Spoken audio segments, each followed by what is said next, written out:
Hey, it sounds like you're at a pub or something like that. You guys out drinking already? Yeah, yeah, something like that. We only ever go. Ryan, the drummer, he's always we only ever go to a restaurant or if we're going to get some food. Then it's got to have beer, you know. Yeah. They just don't have beer. You're like, what the hell's going on here? No beer. So it's getting some eggs and shit. The big day ahead. Absolutely. Hey, we understand that here in Canada. If there's no beer with our meals, we feel the same way. I mean, why even show up then? It's not a meal without beer. Exactly right. Hey, I wanted to ask you, man, I was just reading online some of your biographies and stuff like that. Actually, when we first got the press kit, I was really looking into you guys because I dig your sound. I love that raw rock sound that you guys have put out there lately. Now, the story of how you and your brother Ryan got into the rock game is actually pretty kick-ass. I read that you stole a set of records, a whole set of rock records from your uncle. Is that true? Yeah, basically, we'd go around his house to steal his records and... around it, it was basically, he was living in Sydney and we're down in Warrnambool, which is the Melbourne side in Victoria. Right. He wasn't there anymore. We left all his records there, but he's like, don't let anyone touch them. But we'd go around there and steal them, and it was awesome, you know, because every time you'd steal one, you'd want to go back for more because you'd hear a great record, and it'd be like having this. It was like because he was a really good collector of records. Right. Yeah. He had absolutely everything, and we'd just go back and have free for all. Right. And then he found out one day and got real pissed off about it. And he can do it again. I'll take a knife to you. We're like, yeah, all right. And then so we went back and stole them all. All right, on man. Right. Yeah. Tell me, what was one of the favorite albums that you had in that collection that you stole from your uncle there? Well, yeah, that's hard. Well, one of the favorites, because a lot of them were favorites, but one of the favorites was Tres Hombres, ZZ Top. Ah, yes, a classic. Yeah, absolutely. Yeah, that one really was every time I listen to it, even now, I hear something new or something still you go, oh, I didn't even pick up on that little bit last time. Right. And, yeah, it was just one of those ones that really stood out, especially LaGrange. It's just so, it's hard, it just really does something to you when makes you just really want to play guitar. Yeah, sorry, I'm losing you there, man. I think we got some wind hitting your phone a little bit. Yeah, it's like a hurricane just localized in this area. Whereabouts are you guys right now? We're in Winnipeg. Oh, okay, right on. Yeah, you got a sold-out show in Winnipeg. Actually, I was just checking out your tour dates across Canada here. You guys are sold out throughout. You got to be pretty happy about that.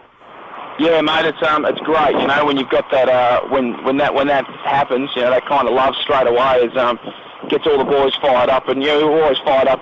Bloody hell! We're always fired up anyway.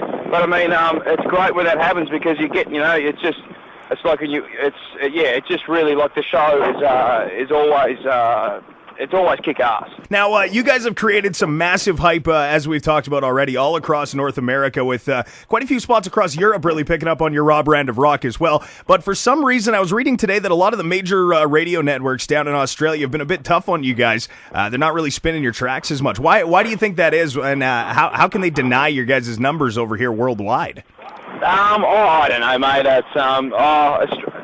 Maybe... The radio in Australia isn't, how do you put it? It's not. You're not sitting in the car and rock and roll is going to come on. If you know what I mean, like you can't find it on any station. Ever since we were kids, it's always been that way. Oh, really? Never find any rock and roll. I never used to listen to the radio. I just sort of basically. But I remember trying once and listening to some of the stations, and everything I put on was just like, let's listen to that. And that was when I was 8 years old. Right. Yeah. You know, like when Guns N' Roses had an album out and it wasn't even on the radio. When Metallica had the Black Album out and it wasn't even on the radio. It's like, and it's always kind of been like that. It just doesn't really.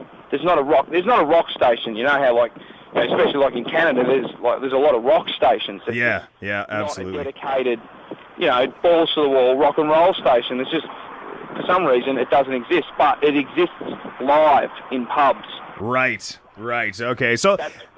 That's kind of how AC/DC got their start as well, hitting a lot of the pubs in Australia, and then they had to go worldwide to get big. A lot of people have seen the connections between you guys and AC/DC, and do you see the connections between yourselves and AC/DC as well, or do you kind of push that off and go, no, we're just about the raw rock? Oh no, mate, definitely there's a connection. You know, like it's AC/DC, and we grew up listening to them flat out. You know, like it's Aussie pub rock and roll, and they were one of those bands in that record collection along with Rose Tattoo, the Angels, and Billy Thorpe. Yes, yeah. And it's kind of the Aussie pub rock and roll way, just to go out and play every venue there is, and every show is like your last, and it's just all about getting out to everywhere, if you know what I mean, and it's just kind of like never stop touring. Yeah, and yeah. AC/DC are one of those bands that really proved that touring and hard work pays off in the end. Yes. Now, hey, Canadians and Aussies, we've always known that we get along really well. I think it's a lot because of our love of the hard rocking, like you said, the heavy drinking and the partying till we drop as well. You guys just signed on to the Mayhem Festival, which from what I've heard is kind of like the next level of partying. You got bands like Disturbed, Dragon Force, Machine Head, and Slipknot. Now, I've heard some crazy rumors about the after parties that involve Slipknot. Are you guys ready for that? Have you been practicing to get yourselves ready for this? Oh, you know, just we probably don't need too much practicing, but I mean, if there's some motorbikes to ride through hotels and stuff, then that'll be a bit of fun. Right, yeah. Look, as long as there's a lot of free beer and stuff like that, then we'll be fine. We'll be able to make good use of that. Who are you most excited to play with on that Mayhem tour? Probably Dragon Force. Yes. Been wanting to see those guys for a while, and I reckon they're really good, so that'll be great. Absolutely. All right, now, you guys are in the middle of a tour right now that's bringing you across Canada. Vancouver's coming up on April 19th. Now, we have a couple of big groups from Prince George heading down to Vancouver from PG to see that. What should the fans be prepared for once you get to town here? Yeah, well, it's a rock and roll show, you know. It's basically it's fist pumping, it's sweat soaked, it's a good time, and if you get laid afterwards, then, you know, you've had a good night.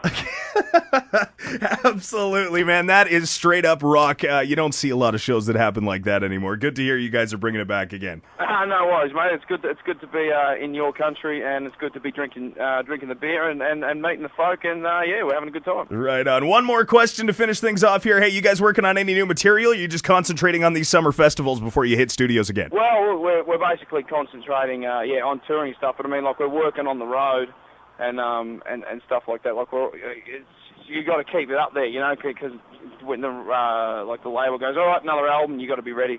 Absolutely, yeah. Yeah, we're doing that. So, always riding on the road. Right on, man, right on. Hey, it was great talking to you. I really appreciate you taking the time to chat with us tonight, and good luck in rockin' Winnipeg. We appreciate you taking time today, man. Thanks for that, mate.